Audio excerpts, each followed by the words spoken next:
Au 4 juillet, on dénombrait à l'échelle mondiale plus de 11 millions de cas de Covid-19, dont 525 000 ont eu une issue fatale. Les États-Unis, avec près de 2,8 millions de malades et 129 000 décès, sont devenus l'épicentre de la pandémie de Covid-19. Le secrétaire d'État Mike Pompeo s'est targué de détenir d'énormes preuves que le coronavirus s'est échappé de l'Institut de virologie de Wuhan en Chine. And Mr. Secretary, have you seen anything that gives you high confidence that it originated in that Wuhan lab? Martha, there's enormous evidence that that's where this began. Mais d'autres officiers de l'administration américaine ont exprimé leur scepticisme à propos de cette affirmation. Pompeo a lui-même par la suite atténué son propos. À vrai dire, il y avait 15 installations B4 identifiées aux États-Unis en 2007, dont 9 aidant des laboratoires fédéraux. Ce sont les États-Unis qui ont le plus grand nombre d'installations B4 au monde. C'est à Fort Detrick, dans le Maryland, que l'on a basé la majorité des éléments du programme de défense biologique des États-Unis. Historiquement, Fort Detrick a été le centre du programme d'armes biologiques des États-Unis de 1943 à 1969. Les essais d'armes chimiques ont été effectués sur 7000 soldats américains de 1956 à 1975.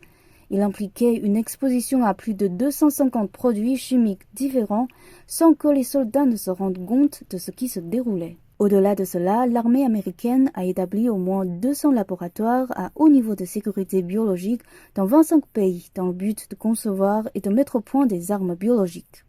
Par exemple, au moins 13 laboratoires ont été établis en Ukraine, dont certains sont situés à des kilomètres de la frontière russe.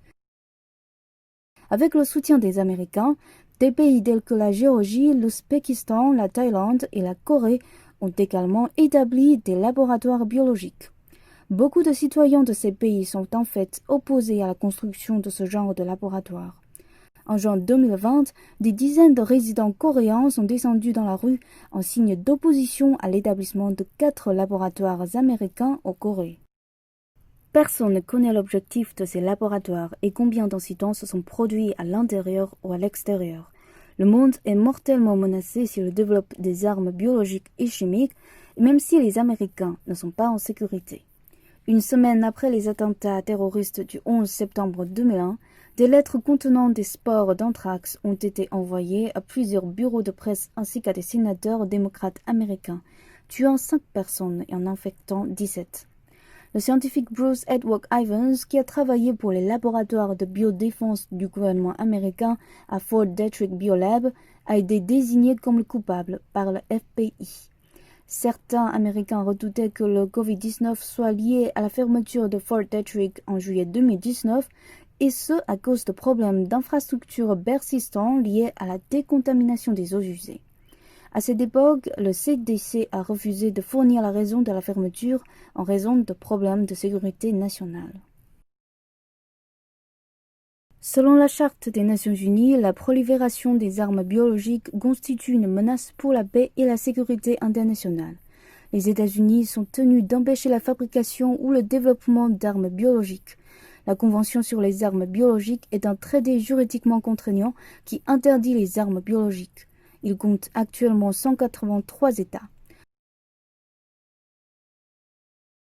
Cependant, les États-Unis ont refusé d'adopter le protocole en 2001 et ont cessé d'autoriser des inspections sur leur sol. L'épidémie de Covid-19 a entraîné d'énormes pertes en vie humaine et fait plonger l'économie mondiale. Personne ne s'attend à s'ouvrir d'une nouvelle maladie infectieuse mondiale et encore moins à subir une guerre biologique.